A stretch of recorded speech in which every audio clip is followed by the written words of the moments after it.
मकर संक्रांत हा अतूट नात्यात गोडवा आणण्याचा 3 दिवसांचा सण. या दिवशी सर्वांना तिळगुळ देऊन गोड बोलले जाते. एखाद्या नात्यात कटुता असेल तर पुन्हा गोडवा आणण्याचा दिवस. या दिवशी सूर्य धनुराशीतून मकर राशीत प्रवेश करतो. तसेच या दिवसापासून सूर्याचे उत्तरायण सुरू होते. दिवस मोठा आणि रात्र लहान होते. सूर्याचे पुत्र शनिदेव यांना भेटण्यासाठी ते याच दिवशी जातात. संक्रांतीच्या दिवशी सूर्याची उपासना करावी. या दिवशी शक्य तेवढे दानधर्म करावे, पुण्य करावे. भोग हा उपभोग घेण्यासाठी असतो. एखाद्या नात्यातील कटुता घालवण्यासाठी संक्रांत हा सण असतो. सुवासिनींचे हळदी कुंकू, वाण, दानधर्म हे केले जाते. संक्रांतीच्या दिवशी केलेल्या दानाचे अनंत पटीने पुण्य मिळते. तुम्हाला शक्य ते दान करा.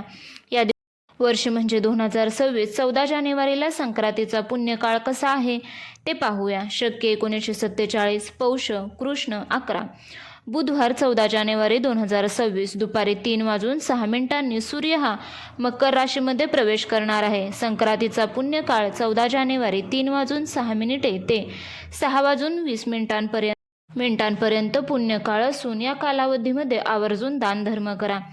संक्रांतीचे वाहन हे वाघ असून घोडा हे उपवाहन असून तिने पिवळे वस्त्र परिधान केले आहे.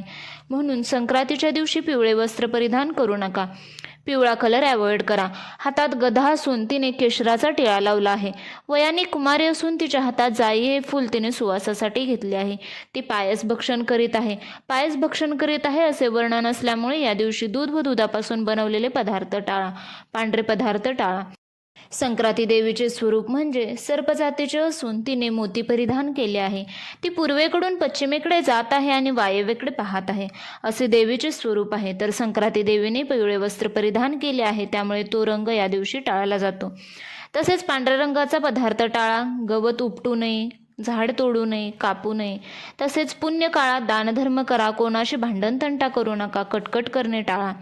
तर या दिवशी अन्नदान, वस्त्रदान, श्रमदान, भूदान करू शकता. सवाष्णींची ओटी भरा. सुगड पूजन करावे. तिळगुळ द्यावे. ब्राह्मणाला कोरडा शिदा दान करा. गरिबाला दान करावे. ह्याच दिवशी 14 तारखेला शतपिल्ला एकादशी सुद्धा आहे. सूर्यनारायणाबरोबर भगवान विष्णूंचीही सेवा करा. तर तुम्हाला आवर्जून हा व्हिडिओ आवडला असेल, ही माहिती आवडली असेल अशी आशा करते.